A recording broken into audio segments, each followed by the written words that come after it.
Ibu, Bapak, Saudari-saudara, rekan-rekan muda, dan adik-adik sekalian dimanapun kalian berada, bertemu kembali dengan saya Romo Tino SSCC di dalam catatan pesiarah.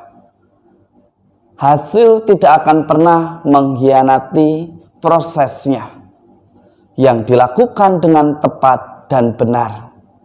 Kelemahan jangan dijadikan untuk pengecualian. Lihatlah Zakius, seorang yang pendek.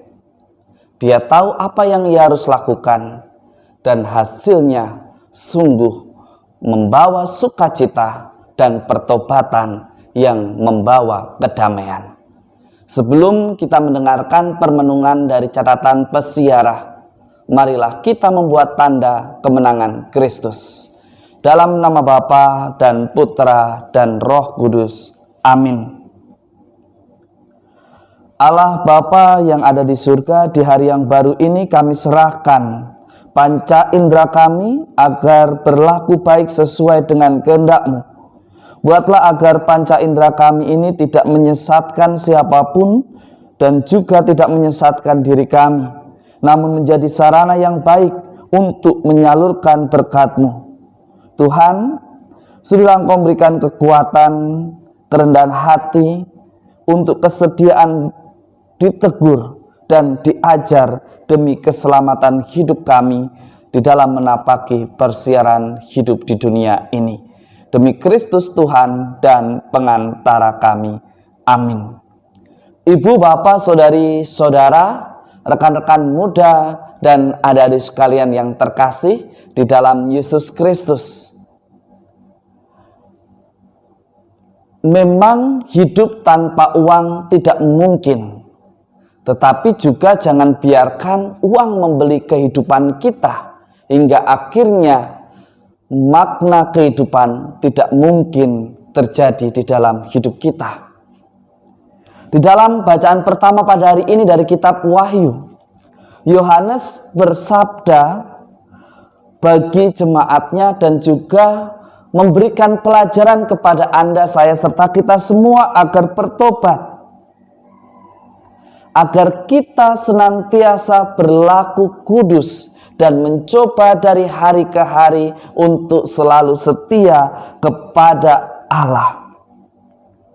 Firman Allah ditunjukkan kepada kita semua untuk belajar, agar Anda, saya, serta kita semua bertobat dan tidak mengandalkan kekayaan. Memang uang itu diperlukan untuk bertahan hidup, tetapi akan menjadi persoalan ketika kita menggunakan uang, kekayaan, dan kekuasaan yang kita miliki untuk hal-hal yang hanya sekedar untuk memuaskan ambisi dan keinginan. Bahkan seolah-olah hidup kita sudah dibeli oleh uang. Uang adalah sarana dan bukan Tuhan atas hidup kita. Maka Yohanes dengan tegas mengingatkan agar kita bersenjatakan doa dan senantiasa mengandalkan Tuhan di setiap langkah persiaran hidup kita. Ada contoh yang sangat menarik pada hari ini, di mana Yesus mendatangi dan menginap di rumah Zakius, seorang pemungut cukai yang amat kaya. Perjumpaannya dengan Yesus membawa berkat dan sukacita serta pertobatan yang mendalam. Bahkan perjumpaan Yesus ini membuat dia memberikan setengah kekayaannya untuk orang-orang miskin, dan ia pun mengatakan bahwa ia akan mengembalikan harta yang diperasnya dari orang lain. Perjumpaan yang membawa sukacita diawali dari niat yang disertai dengan usaha. Ketika Yesus melintas ke Yeriko, ada yang namanya Zakius. Dia adalah orang yang pendek. Dia ingin melihat Yesus itu seperti apa. Tetapi ia tidak hanya berhenti pada keinginannya.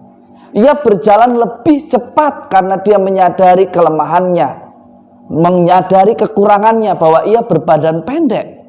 Ia berjalan lebih dahulu, tetapi berjalan lebih dahulu menjadi sia-sia karena dia pun pendek dan akan tertutup oleh orang lain. Situasi dan cara berpikirnya yang terus maju, berinovasi dan solutif akhirnya melahirkan sikap di mana dia harus memanjat pohon. Tapi ada hal yang menarik yang dilihat di sini, yang diteladankan oleh Sakius. Usahanya tidak sia-sia. Tidak ada hasil yang mengkhianati proses yang dilakukan dengan tepat dan benar. Lihat, Yesus berkata, "Sakius, turunlah. Hari ini aku mau menumpang di rumahmu." Usaha yang diikuti dengan aksi nyata menghasilkan dan menghadirkan sukacita. Bahkan ia berhasil membuat hati Yesus tergerak untuk datang ke rumahnya, berkunjung, dan perjumpaan itu membawa keselamatan, membawa sukacita. Bahkan dia pemungut cukai yang semena-mena selama ia menjabat, ia memperbaiki dan bahkan mengembalikan harta yang dirampasnya. Ibu, bapak, saudari, saudara, rekan-rekan muda, dan adik-adik sekalian yang terkasih, mari kita berefleksi. Kira-kira perjumpaan Anda, saya, serta kita semua kepada sesama kita membawa perubahan ke arah yang baik, atau justru kehadiran kita membawa orang untuk ikut-ikutan hidup di dalam ketidakbaikan dan berbohong kepada umum? Belajarlah dari Sakius. Ia mengakui kekurangannya, tetapi ia juga mengajarkan kepada Anda, saya, serta kita semua bahwa kelemahan tidak harus dijadikan sebagai pengecualian, bahkan permakluman supaya orang mengerti jika kita membuat salah. Jangan jadikan kelemahan itu untuk selalu membuat pengecualian bahwa kita ketika melakukan kesalahan diterima dan dimaklumi. Ada begitu banyak dari Anda, saya, serta kita semua seringkali ingin dimaklumi, padahal kita betul-betul membuat kesalahan. Dengan alasan mempertahankan kehormatan keluarga, mempertahankan kehormatan institusi, mempertahankan ini dan itu. Semestinya salah tetaplah salah, dan benar tetaplah benar. Dan kebenaran yang sejati di dalam penegakan hukum tidak melenyapkan nyawa, tetapi menyelamatkan, membawa sukacita, tidak membeli nyawa orang, tetapi memberikan pengharapan akan kehidupan yang kekal. Allah adalah orang yang penuh belas kasih. Perjumpaannya membawa perubahan ke arah pada kebaikan. Mari kita berefleksi. Kehadiran kita, perjumpaan kita dengan sesama kita, sudahkah membawa berkat dan perubahan ke arah yang lebih baik, ataukah justru kita menjadi sumber persoalan dari kehidupan bersama untuk ke arah yang baik? Mari jadilah orang beriman yang senantiasa mau melakukan pertobatan, selalu memperbaiki diri, dan senantiasa berlaku setia di hadapan Tuhan dan sesama, selalu menjadikan diri sebagai bukti nyata akan kasih Allah dan berkat untuk sesama.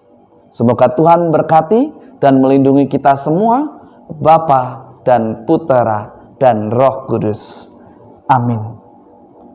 Orang yang bertemu dengan Allah akan bertobat dan tidak mengandalkan kekayaannya lagi.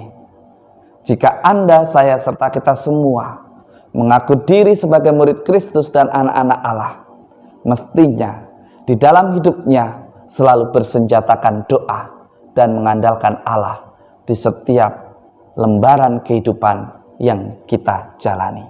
Selamat beraktivitas, Tuhan memberkati. Amin.